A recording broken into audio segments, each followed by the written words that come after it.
yakni kebangkitan dan kehidupan. Kita akan mohon berkat untuk daun-daun palma yang kita pegang masing-masing. Marilah kita berdoa. Ya Allah, tambahkanlah iman kami yang berharap padamu, dan dengan murah hati berkatilah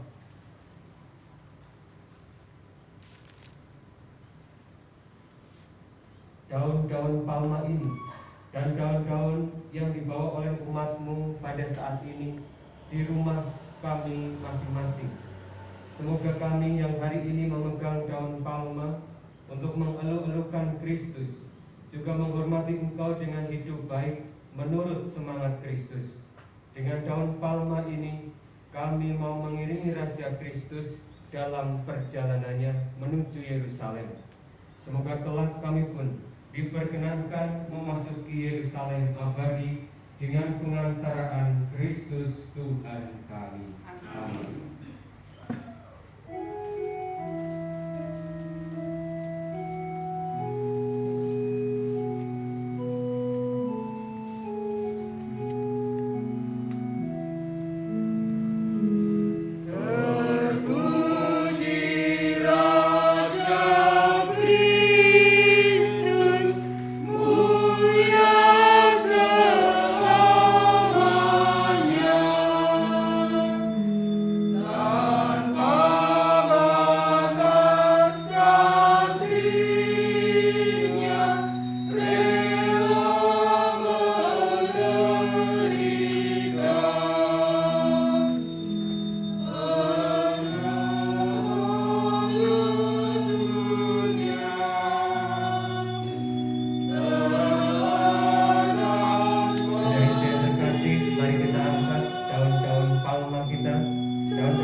Tuhan bersamamu dan bersamamu.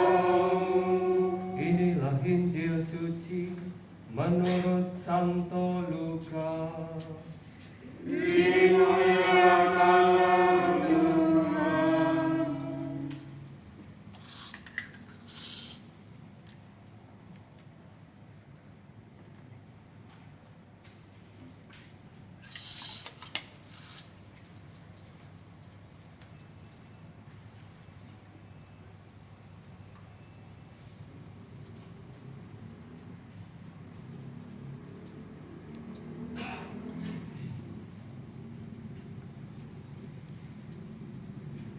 Dalam perjalanannya ke Yerusalem, ketika telah dekat Betfage dan Betania, yang terletak di gunung yang bernama Bukit Zaitun, Yesus menyuruh 2 orang muridnya dengan pesan, "Pergilah ke kampung itu, kamu akan mendapati seekor keledai muda tertambat yang belum pernah ditunggangi orang. Lepaskanlah keledai itu dan bawalah kemari. Dan jika ada orang bertanya kepadamu, mengapa kamu melepaskannya? Jawablah begini, Tuhan memerlukannya." Lalu pergilah kedua murid yang disuruh itu, dan mereka mendapati segala sesuatu seperti yang telah dikatakan Yesus. Ketika mereka melepaskan keledai itu, berkatalah orang yang mempunyai keledai itu, "Mengapa kamu melepaskan keledai itu?" Kata mereka, "Tuhan memerlukannya." Mereka membawa keledai itu kepada Yesus, lalu mengalasinya dengan pakaian mereka, dan menolong Yesus naik ke atasnya. Dan sementara Yesus mengendarai keledai itu, mereka menghamparkan pakaian di jalan. Ketika Yesus sudah dekat Yerusalem, di jalan yang menurun dari Bukit Zaitun, mulailah semua murid yang mengiringi dia bergembira dan memuji Allah dengan suara nyaring oleh karena mukjizat yang telah mereka lihat. Kata mereka, "Diberkatilah dia yang datang sebagai Raja dalam nama Tuhan." Kata mereka, "Damai sejahtera di surga dan kemuliaan di tempat yang maha tinggi." Beberapa orang Farisi yang turut dengan orang banyak itu berkata kepada Yesus, "Guru, tegurlah murid-muridmu itu." Jawab Yesus kepada mereka, "Aku berkata kepadamu, jika mereka ini diam, maka batu-batu ini akan berteriak." Demikianlah sabda Tuhan. Terpujilah Kristus. Saudari-saudari yang terkasih, di dalam perayaan Ekaristi Minggu Palma ini, di awal Ekaristi ini kita diperdengarkan sabda Tuhan Injil Lukas, di mana Yesus sedang melakukan perjalanan menuju ke Yerusalem. Di dalam tafsir Yerusalem menurut penginjil Lukas bisa dipahami sebagai 2 hal, dimaknai sebagai 2 makna untuk kita renungkan secara khusus sebagai bahan refleksi bagi kita umat beriman di dalam menanggapi kedatangan Yesus.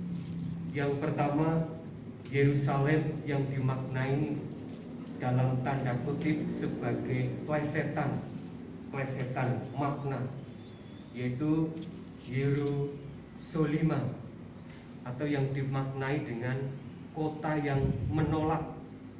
Ini penginjil Lukas melakukan plesetan makna, karena di dalam peristiwa kedatangan Yesus memasuki kota Yerusalem ditampilkan kemudian bahwa orang-orang yang tadinya menyambut Yesus kemudian menolak Yesus. Ini Yerusalem, menzolimi, menolak kedatangan Yesus. Yang kedua, makna yang kedua adalah Yerusalem, salim atau shalom, berarti kota yang damai atau kota damai. Di sini dimaksudkan bahwa kedatangan Yesus adalah kedatangan yang membawa kedamaian, dan ini disambut oleh mereka yang percaya kepadanya. Pertanyaan renungan untuk kita semua, kita mau menempatkan pemaknaan kita terhadap kehadiran Yesus memasuki kota Yerusalem sebagai kota yang menolaknya, termasuk pribadi-pribadi dalamnya, pribadi yang menolak kedatangan Yesus, menolak karya kehidupan Yesus, atau kita sebagai pribadi-pribadi yang memilih untuk menikmati dan mengalami kedamaian sebagaimana ia bawa di dalam kehidupannya bagi kita semua. Kita memilih salah satu dari dua pemaknaan ini sebagai bekal rohani kita.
Bacaan dari kitab Yesaya.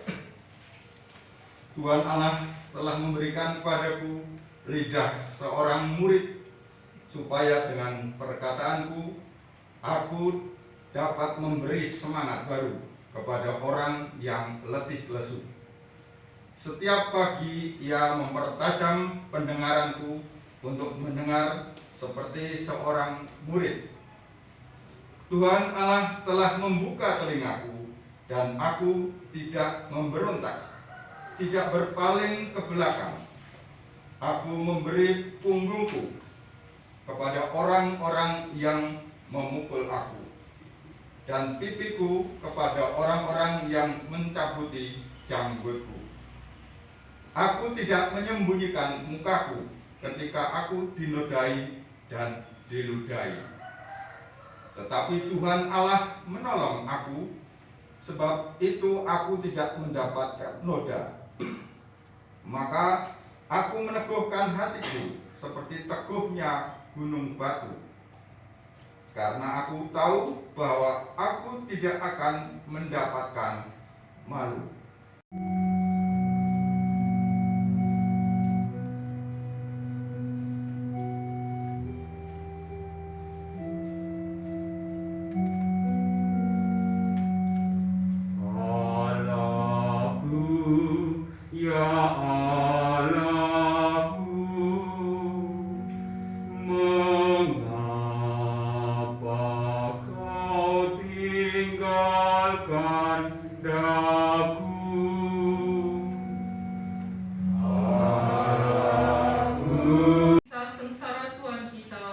Yesus Kristus menurut Lukas.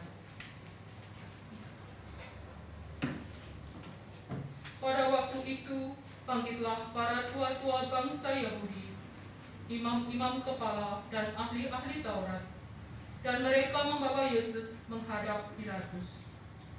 Di situ mereka mulai menuduh dia, katanya, telah kedapatan oleh kami bahwa orang ini menyesatkan bangsa kami. Ia telah membayar pajak kepada Kaisar, dan tentang dirinya ia mengatakan bahwa ia adalah Kristus, yaitu Raja.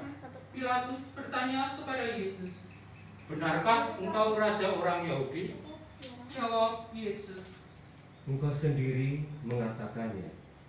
Kata Pilatus kepada imam-imam kepala dan seluruh orang banyak itu, Aku tidak mendapati kesalahan apapun pada orang ini.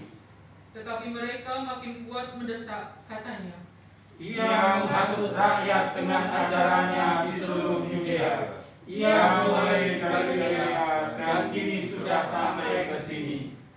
Ketika Pilatus mendengar itu, ia bertanya, apakah Yesus itu seorang Galilea?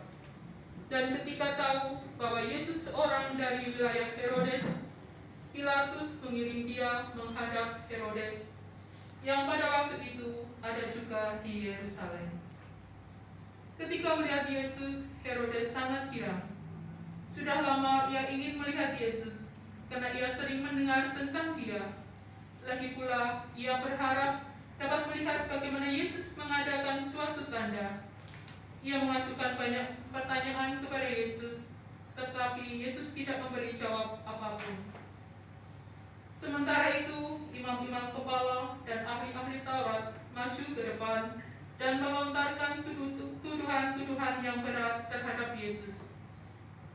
Maka bolehlah Herodes dan pasukannya menista serta mengolok-olok Yesus. Ia mengenakan jubah kebesaran kepada Yesus, lalu mengirim dia kembali kepada Pilatus. Dan pada hari itu juga bersahabatlah Herodes dan Pilatus yang sebelumnya bermusuhan. Lalu Pilatus mengumpulkan imam-imam kepala serta rakyat dan berkata kepada mereka, Kamu telah membawa orang ini kepadaku sebagai seorang yang menyesatkan rakyat. Kamu lihat sendiri bahwa aku telah memeriksanya, dan dari kesalahan-kesalahan yang kamu tuduhkan kepadanya, tidak ada yang kudapati padanya. Herodes pun tidak menemukan kesalahan padanya, sehingga mengirimkan dia kembali kepada kami.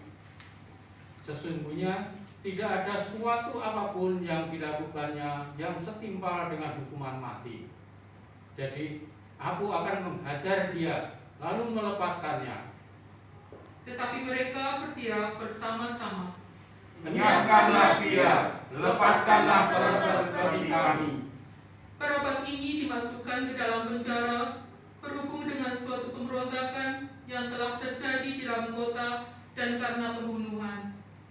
Sekali lagi, Pilatus berbicara dengan suara keras kepada mereka, karena ia ingin melepaskan Yesus. Tetapi mereka berteriak membalasnya. Salibkanlah dia, salibkanlah dia. Kata Pilatus untuk ketiga kalinya kepada mereka, Kejahatan apa yang sebenarnya telah dilakukan orang ini?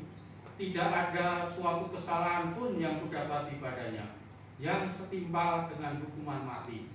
Jadi aku akan menghajar dia lalu melepaskannya. Tetapi dengan berteriak, mereka mendesak dan menuntut supaya Yesus disalibkan. Akhirnya mereka menang dengan teriakan mereka. Lalu Pilatus memutuskan supaya tuntutan mereka dikabulkan. Jadi Pilatus melepaskan Barabas yang dimasukkan ke dalam penjara karena pemberontakan dan pembunuhan itu, sesuai dengan tuntutan mereka. Ketika membawa Yesus untuk disalibkannya, para serdadu menahan seorang yang bernama Simon dari Kirene yang baru datang dari luar kota, lalu meletakkan salib Yesus di atas bahunya supaya ia memikulnya sambil mengikuti Yesus. Sejumlah besar orang mengikuti Yesus, di antaranya banyak perempuan yang menangisi dan meratapi dia. Yesus berpaling kepada mereka dan berkata, Hai putri-putri Yerusalem, janganlah kamu menangisi aku, melainkan tangisilah dirimu sendiri dan anak-anakmu. Sebab lihat, akan tiba masanya orang berkata, berbahagialah perempuan mandul, dan berbahagialah perempuan yang rahimnya tidak pernah melahirkan, dan yang tidak pernah menyusui.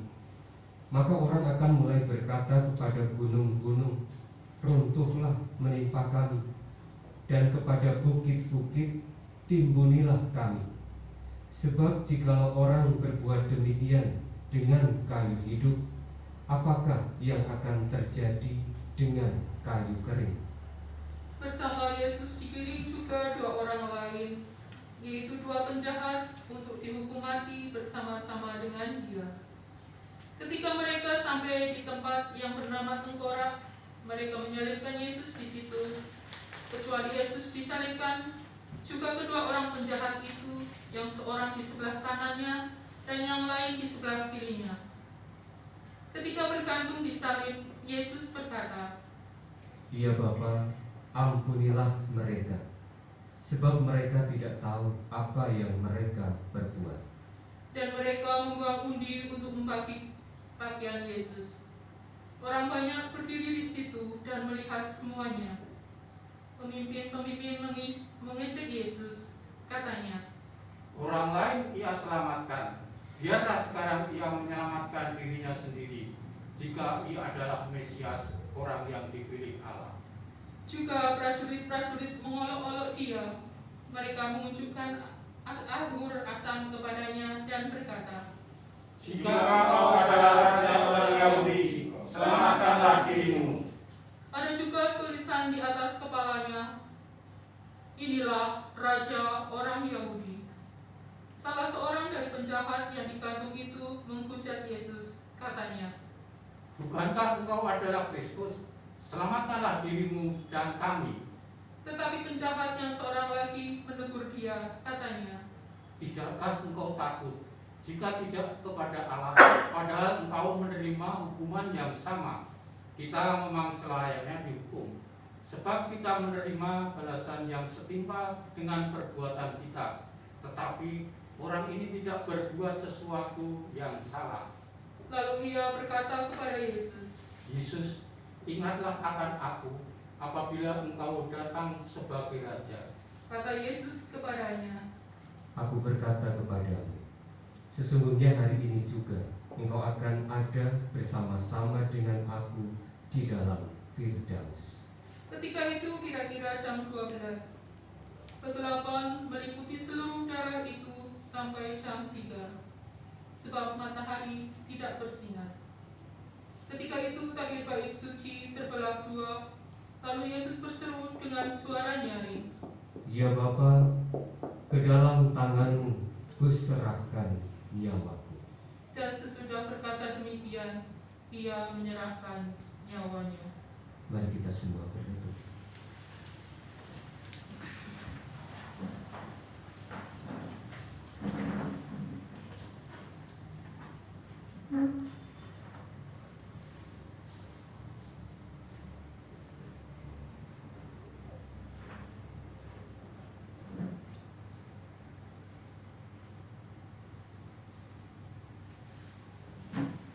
Para umat berdiri. Ketika kepala pasukan melihat apa yang terjadi, ia memuliakan Allah, katanya, Sungguh, orang ini adalah orang besar. di situ berkerumun pula orang banyak yang datang untuk menyaksikan seluruh peristiwa itu. Sesudah melihat apa yang terjadi itu, pulanglah mereka sambil mukul-mukul diri. Semua orang yang mengenal Yesus dari dekat, termasuk perempuan-perempuan yang mengikuti Dia dari Galilea, berdiri jauh-jauh dan melihat semua itu. Demikianlah sabda Tuhan. Terpujilah Kristus. Silakan.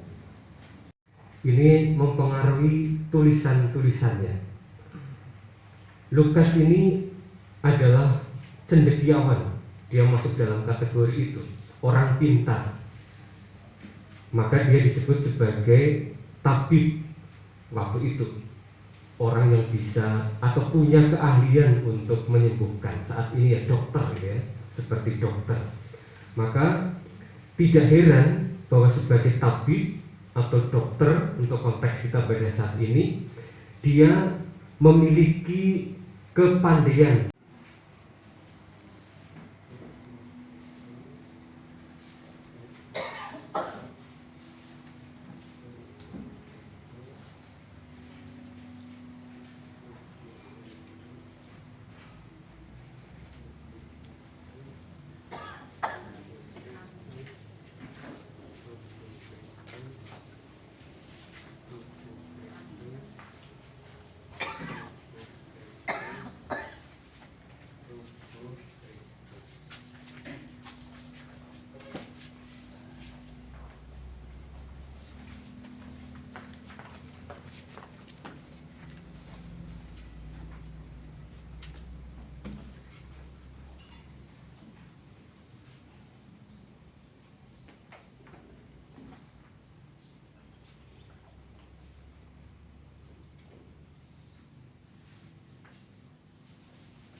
jiwa Kristus, Bersama kami, darah Kristus, selamatkanlah kami, air lambung Kristus, basuhlah kami, dalam luka-lukamu, sembunyikanlah kami, terhadap seteru yang curang, lindungilah kami, di waktu ajal, di waktu ajal, terimalah kami. Dimulai jam 5 sore, tempat rumah doa. Petugas Misa Kamis Putih, Rektor Ibu Maria, Pemazmur Mbak Wati, Orjen Ibu Yuli, Miss Dinar, Vero, Onel, Nathan, dan Ria. Setelah Misa Kamis Putih akan dilanjutkan dengan teguran secara bergiliran dan atau berkelompok.